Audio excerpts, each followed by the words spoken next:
Olá, estamos juntos mais uma vez pela nossa Jovem Pan Online. Obrigado a você que nos acompanha também pela grande rede de rádio brasileira, o Sistema Pansat. São 145 emissoras esparramadas pelo país, com mais de 30 milhões de ouvintes ao nosso lado. Estamos todos conectados, 1.600 cidades brasileiras recebem diretamente o som da Jovem Pan. Você nos acompanha também pelas nossas redes sociais, o Twitter da PAN, @portal Jovem Pan, o Facebook da PAN, Jovem Pan Online. Pela internet, você sabe, não há fronteiras para a internet, abrindo o nosso portal www.jovempan.com.br. Logo na capa do nosso portal você encontra a indicação Ouça a Jovem Pan. Clicando, receberá o som da PAN, esteja você onde estiver. E pela nossa Jovem Pan Online, rádio com imagem, nós vamos apresentar para você mais uma entrevista especial. Hoje com o Dr. Calil Rocha Abdala, conselheiro do São Paulo, importante personagem na vida do São Paulo, de tantos anos, e que hoje é candidato à presidência do São Paulo. O São Paulo tem dois candidatos, como você sabe, um Carlos Miguel Aydar, outro Calil Rocha Abdala. Carlos Miguel Aydar é apoiado por Juvenal Juvencio. E o doutor Calil Rocha Abdala pertence a um grupo dissidente. O doutor Calil até recentemente estava na administração atual de São Paulo e nos últimos meses saiu, e um grupo grande entende que ele deve ser o novo presidente do São Paulo. Se será, vamos aguardar. Doutor Calil Rocha Abdala, é bom tê-lo aqui, obrigado pela presença. É uma satisfação comparecer ao seu programa e ser entrevistado junto aos ouvintes da Jovem Pan. Doutor Calil, eu queria que o senhor primeiro explicasse. O senhor estava na diretoria do São Paulo, num determinado momento eu brinquei com o senhor antes de começarmos a nossa conversa aqui, o senhor decidiu bater asas e voar. Por quê? Não, deixar bem claro, eu não bati asas, não foi bem assim. Eu pertencia a essas duas últimas diretorias, a do Marcelo Portugal Gouveia e a do Juvenal Juvencio. Isso já faz um total de 12 anos que nós estávamos juntos, e eu resolvi, atendendo um apelo de um movimento, de um grupo de dissidentes que me escolheram para ser um candidato da oposição. Eu jamais pensei, jamais imaginei, todo mundo diz, eu tive o sonho de ser presidente de São Paulo um dia, eu não tive esse sonho, mas estou atendendo ao chamamento dos amigos e atendendo ao chamamento daquele grupo você denominou de dissidentes, então será de dissidentes do São Paulo. E por que, mas o senhor integrava a diretoria? Integrava a diretoria. Saiu porque claramente o senhor não estava feliz, estava descontente com aquilo que via. Por que o senhor saiu? Não, nós pertencíamos a um grupo e temporariamente foram saindo diversos diretores. Perfeito. Nós temos, eu posso citar o diretor administrativo, o Ricardo Haddad, o Dorival Decussot, enfim, todos esse pessoal saiu e me convocaram para ser o representante deles numa disputa eleitoral com o candidato que o Juvenal iria indicar. Naquele momento não havia Carlos Miguel Aydar, naquele momento haviam 4 ou 5 candidatos indicados pelo Juvenal. O Juvenal indicou o nome do Roberto Natel, indicou o nome do Leco, né? Do Leco, enfim. Vários nomes foram colocados sobre Foram colocados. E ele disse, inclusive, que esse pessoal deveria se reunir e resolver quem seria o candidato, que ele só tomaria uma decisão em dezembro. Isso ainda por volta de setembro, outubro do ano passado. E, de repente, 2 dias depois, ele fala, não, meu candidato é Carlos Miguel Aydar. Isso foi até uma surpresa para todos, porque ninguém esperava. Estava se imaginando um daqueles 4 ou 5 candidatos. E, de repente, surgiu o Carlos Miguel Aydar. Então, eu fui escolhido por esse grupo nosso para ser o candidato à presidência do São Paulo. Perfeito. Esse grupo que decidiu convidar o senhor para ser o candidato à presidência do São Paulo, que a gente pode classificar como oposição, mas o senhor faz questão de dizer que é um grupo dissidente, estava lá, mas decidiu sair. Mas tanto é um grupo dissidente que a nossa candidatura tem um apoio de diversos conselheiros. Nós fazia parte de um grupo. Hoje o São Paulo é constituído de 240 conselheiros. Perfeito. 160 vitalícios. E eu posso lhe garantir que tenho metade dos conselheiros vitalícios. Como é que se garante isso, doutor Calil? Eu lhe marco daqui a pouco o nome de um por um e depois você confira, porque o voto lá é aberto. Ah, é aberto? O voto no São Paulo é aberto. Você recebe um envelope com seu nome e depois, na hora da apuração, fala, o envelope do Calil votou em fulano. Fulano votou em Beltrano. E assim vem sucessivamente. Então, aparecem os nomes de quem votou. Então, Ao final, nós saberemos quem votou em quem e quem deu alguma mancada mudando o voto na última hora. Quer dizer que dos 160 o senhor entende que tem 80? Eu entendo, eu sou capaz de garantir que eu marco 80 nomes para mim. Certo. Esse grupo que escolheu o senhor, doutor Calil, e a gente tem dito, pelo menos nos últimos tempos, nós temos ouvido isso, não é só na Jovem Pan, mas de uma forma geral, o senhor é um nome extremamente bem indicado.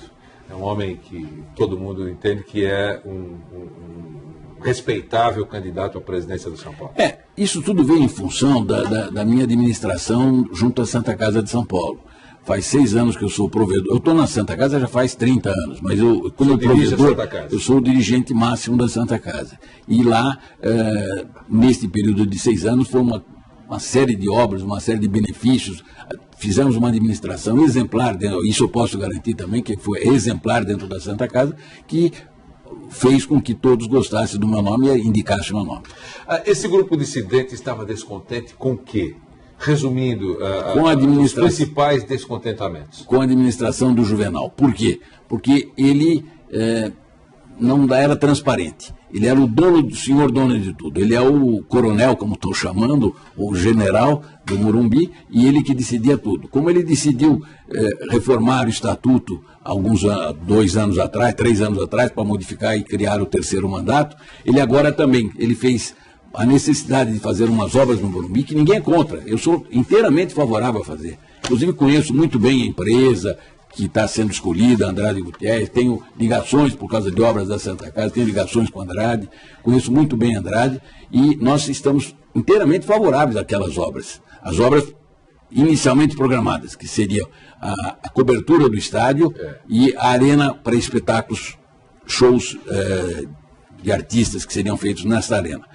A terceira coisa que ele passou a indicar agora, que não tem alvará e que não tem nada, esta eu sou contra o estacionamento. Ele quer fazer o estacionamento saindo, você que conhece bem o Morumbi, saindo desde o portão 4, dali da diretoria, um pouquinho mais adiante, portão 5, onde tem o restaurante, passa em frente, pega as quadras de tênis, pega a portaria, as quadras de areia, futebol de areia, pega as quadras de basquete, isso tudo ele derruba ali, na frente, para fazer uma garagem. Só que isso não tem nada aprovado.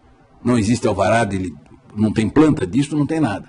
Mandou-se esta semana um vídeo para todo mundo, no qual não se fala nada, absolutamente nada. Mostra aquele projeto que toda a imprensa viu, e por diversas vezes vocês estiveram presentes em reuniões na sala em que fazia-se aquele espetáculo dantesco, aqueles discursos que ele faziam, que toda a imprensa dava sorrindo, inclusive na presença do governador, na presença do prefeito, do vice-governador, estavam todos presentes lá, e ele dizendo, vai fazer, vai sair, e nunca saiu.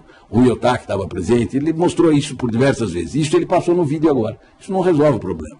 Eu quero saber um contrato que ele não deixa a gente ver. Nós não tivemos oportunidade de examinar esse contrato.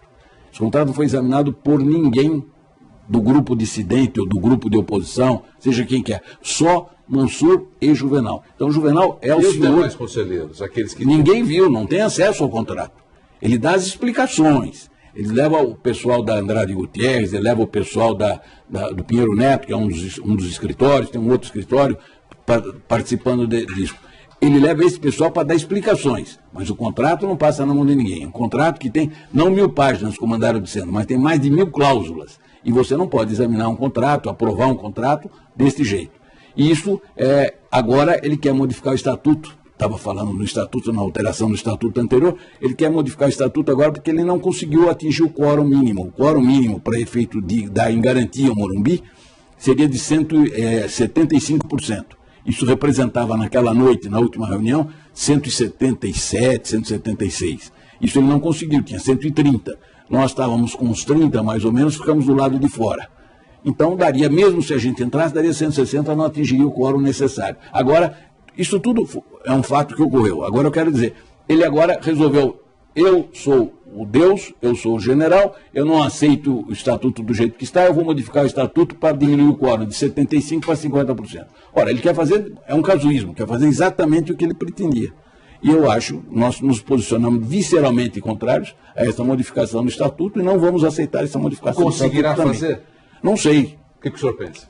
Não sei. Hoje ele tem maioria no Conselho, porque, diga-se de passagem, o Conselho tem 80 conselheiros eleitos, cuja uma grande maioria dele. Mas nesta eleição, que terá na primeira quinzena de abril, esses 80 eleitos serão modificados. E eu tenho quase que certeza absoluta de que esses 80 nós iremos eleger um grande número que serão oposicionistas à atual diretoria. Essa composição toda que se faz para a eleição no São Paulo Futebol Clube, é importante que as pessoas saibam, aqueles que vão participar votando e aqueles que estão mais próximos, sem dúvida, conhecem, mas a grande maioria das pessoas não conhece. Como é que funciona, doutor Calil? Primeiro votam, então, Na primeira quinzena de abril serão eleitos 80 conselheiros. Isso representa 1/3 do conselho. Quem elege? São os sócios do clube que elegem esses 80. O conselho é composto de 240 conselheiros, 160 vitalícios, esses ficam até morrer, continuam. 80 que será substituído. Desses 80 atuais, ele tem uma grande maioria hoje. Mas esses 80 não irão votar para presidente, porque a eleição para presidente é na segunda quinzena, já com os 80 novos. A não ser que sejam reeleitos. A não ser que sejam reeleitos. Pode ser reeleitos. Claro, claro. E os eleitores serão os sócios.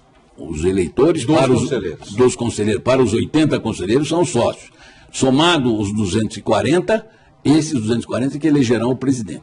E esses conselheiros que estão concorrendo? Já imagino que já estejam também fazendo as suas campanhas, né? As chapas não estão fechadas ainda. Fechadas. Há necessidade de se interar. Isso normalmente quantas chapas tem, doutor? Só pode ter 2 chapas. Só 2 chapas. Só 2 chapas. Isso por quê? Porque existe uma cláusula no estatuto que determina que para se lançar uma chapa há necessidade do apoio, não bem o apoio, mas uma assinatura, uma lista de presença assinada por 55 vitalícios. Se eu puser 55 aqui, mais 55 são 110, mais 55 vai a 165 e não existe 165 vitalícios, só existe 160. Então, obrigatoriamente só poderá ter 2 chapas. Essa é uma pegadinha, não? É uma pegadinha que foi feita. A pegadinha... essa é uma das famosas pegadinhas do Dr. Juvenal Júnior. Para garantir 2 chapas. Eu acho que, como ele tinha já a maioria do conselho, ele estava imaginando fazer 2 chapas agora. Poderia ter 2 chapas, digamos, de situação? Poderia. Como ele caiu no descrédito, está diminuindo o prestígio dele dentro do clube, foi que surgiu a oposição e aí nós conseguimos montar. Nós temos uma chapa já montada com assinatura de 55 conselheiros vitalícios. Isso não é mais ou menos o que pode acontecer, por exemplo, no nosso parlamento? Quer dizer, chega em cima da hora, alguém tira a assinatura, ou isso não acontece? Pode acontecer? Pode. Tem pessoas que já assinaram as 2 listas e isto anula esses 2 votos, a não ser que a pessoa modifique e mande uma carta dizendo que está cancelando, foi assinado precipitadamente aquela primeira carta e está mantendo a segunda. Entendi. Já aprendi um pouquinho mais de eleição, como é que funciona a coisa com o senhor.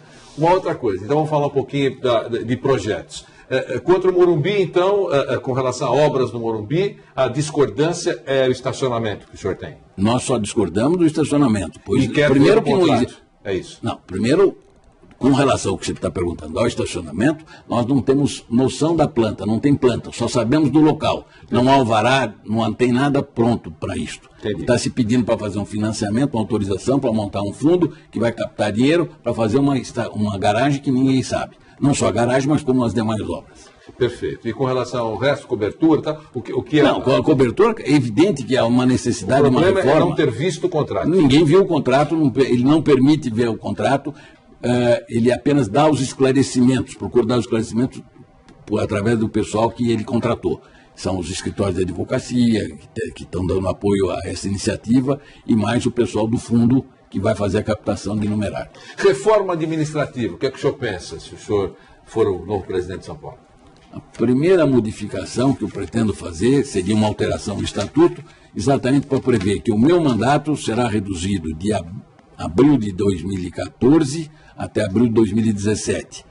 Pretendo diminuir esse mandato para dezembro de 2016, novembro, qualquer coisa do gênero, com uma eleição no mês de outubro, por exemplo, dando um mês de transição e assume no final do ano. Por que isso?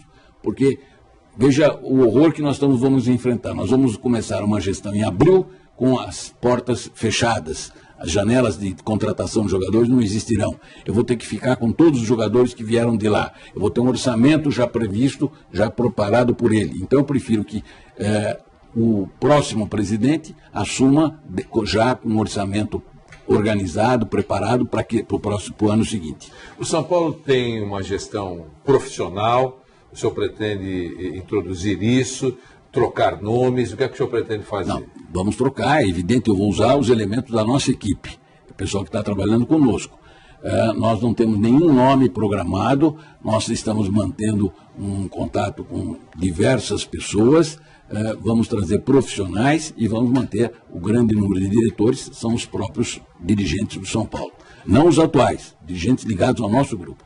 Futebol no São Paulo, que é o carro-chefe. Quando o futebol vai bem, é um sucesso, é só correr por um abraço. Quando a coisa começa a patinar, por melhor que seja atendido o sócio e tal, a coisa... O futebol nós vamos encontrar o que está feito, porque Entendi. Em abril já não dará portas abertas para comprar jogadores, para adquirir. Vamos tentar, dentro daquele espírito que a gente tem, de amizade com os demais presidentes de clubes, umas ligações que nós temos com a federação, vamos tentar viabilizar algumas contratações. Mas o que eu entendo que é difícil, realmente. O São Paulo apresentou há algumas horas o seu reforço, o Luiz Ricardo, e já mandou o recado. Não contem, não faremos loucuras, não teremos grandes investimentos, é isso aí, vamos tentar ajeitar a coisa.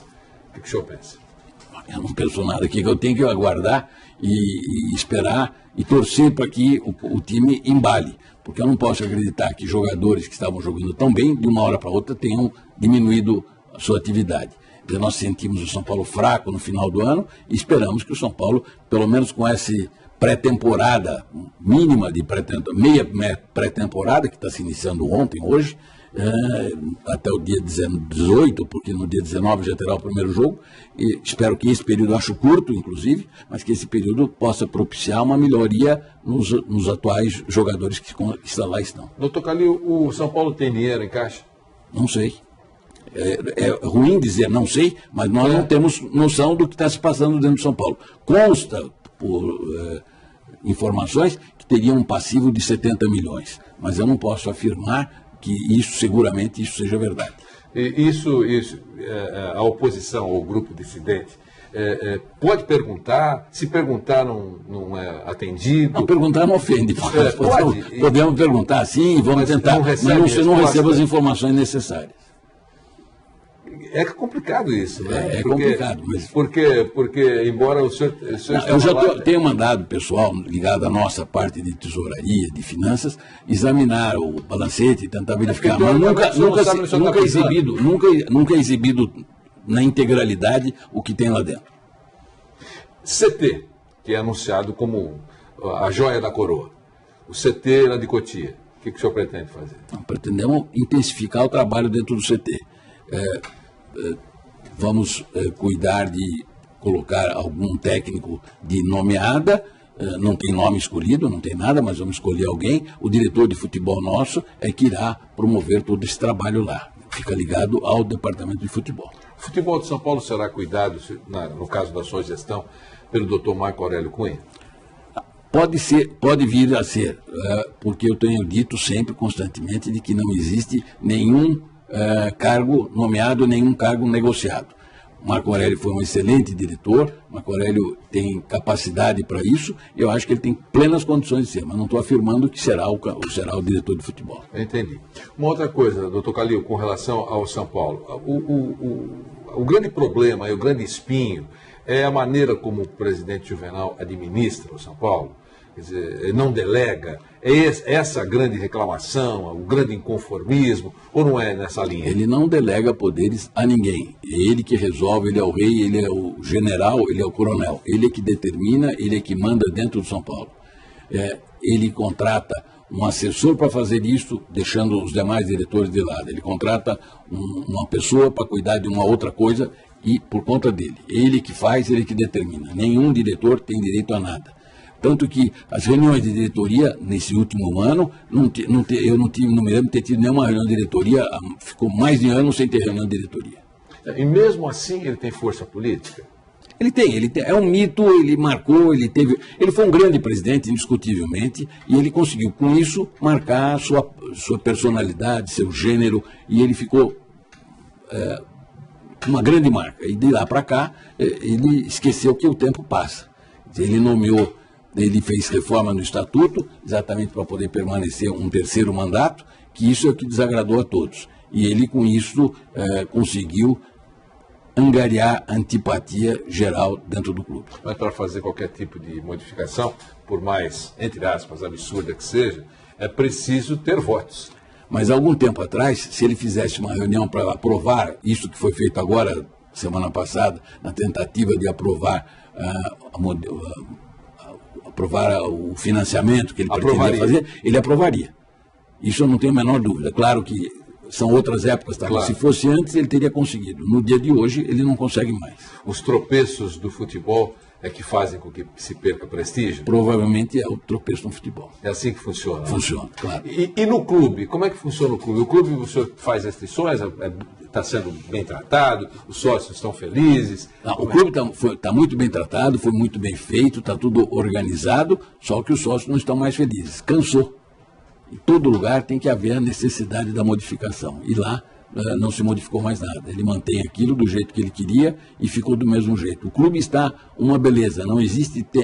posso lhe garantir, eu sou sócio de diversos clubes de São Paulo, é um dos clubes mais bonitos de São Paulo, se você frequentar lá dentro. Só que ficou uma série de problemas. Nós temos, por exemplo, uma piscina que teve um problema de inundação, tudo aquilo, até hoje não foi reaberta a piscina. Nós temos um problema de estacionamento dentro do clube que não foi solucionado. Eu tenho uma indicação, por exemplo, de fazer um estacionamento num determinado local. Ele já está inventando esta, do qual vai causar um problema seríssimo, porque vai pegar toda a parte de tênis, de basquete, de areia, e isso vai causar problemas lá dentro do clube. Mas fora disto, as obras que foram feitas dentro do clube estão muito bonitas. O senhor sabe, doutor Calil, a gente recebe tanta informação, né? Sócios dos clubes vão eleger conselho, eleger o presidente, não importa. E aí tem gente que solta rojão, é isso mesmo, estamos abrindo, são muitas cabeças pensando e fica muito mais democrático e tal. Essa é uma linha. A outra linha, poxa, mas eu sou sócio do time A. O torcedor do time B, do time C, do time D, que é sócio desse clube, também vai votar e vai eleger um presidente. Quer dizer, então, entre aspas, o corintiano, o santista, o palmeirense vai votar para eleger o presidente do São Paulo. Se isso acontecer, eu não tenho... Você tem toda a razão. Isso existe. Como é que o senhor avalia isso? Esse problema não é só no São Paulo. Não, todos, claro. Você pega o Palmeiras, que está ali nas Perdizes, Pompeia, então tem muitos associados que não é palmeirense, são São Paulinos, são corintianos. A mesma coisa ocorre no Morumbi. Você tem bairros diversos ali, Vila Sônia, Caxingui, uma série de pessoas. Então, isso causa algum problema, fica... aquela dúvida se seria conveniente fazer alteração no estatuto para que o associado eleja o presidente, ou se não, ou caso contrário. Pode acontecer até de uma torcida uniformizada, de repente, todos virarem sócios do clube e ganhar uma eleição representando da torcida. Então, isso realmente é problemático. Nós temos que dar tempo ao tempo e acompanhar o momento que está surgindo e que for propício para isso. Já que o senhor falou em torcidas organizadas, o senhor tem apoio delas? Não, eu não tive contato com ninguém, posso até vir a ter, mas por enquanto eu não tenho não tenho relacionamento com ninguém. Eles são sócios, alguns pelo menos são sócios, né? Não tenho certeza se são sócios. Sei que pode ser sócio, tem sócio torcedor, tem uma série de coisas, mas eles se localizam no gramado de todos os clubes num determinado ponto. E aí eles se reúnem lá e depois fora, mas não tem relação nenhuma com a torcida uniformizada. Perfeito. Bom, então agora eu queria que o senhor usasse o seu espaço aqui para o seu eleitor. O que o senhor quer dizer para ele? O que o senhor pretende fazer? O senhor pode fechar? Você está sendo visto e ouvido pelos seus eleitores. É a hora do senhor ir atrás de votos, que nessa hora o senhor sabe como é que é. Precisamos de votos, pensa o candidato. Eu tenho dois tipos de eleitores. O eleitor sócio do clube, que nós necessitamos para modificar a chapa dos conselheiros que serão eleitos. São 80 conselheiros a serem eleitos. Então, eu convoco os sócios para que nos apoiem e apoiem os nossos candidatos, elegendo a chapa número 2. Esta chapa é que irá ajudar e somar aos 160 conselheiros vitalícios, que esses sim é que irão votar no nosso nome para presidente. Perfeito. Doutor Calil, um abração. Obrigado pela gentileza. Sucesso aí nessa empreitada. A gente sabe que, já que o senhor assumiu a condição de candidato à presidência do São Paulo, tomara que o senhor tenha sucesso naquilo que está pretendendo. E se for eleito, tomara que a sua administração seja uma maravilha. Um abração para o senhor. Muito obrigado aos seus ouvintes e a você e à Jovem Pan por essa oportunidade. Muito obrigado. com o doutor Calil Rocha Abdala, candidato à presidência do São Paulo. Fizemos mais uma entrevista especial para você. Até a próxima.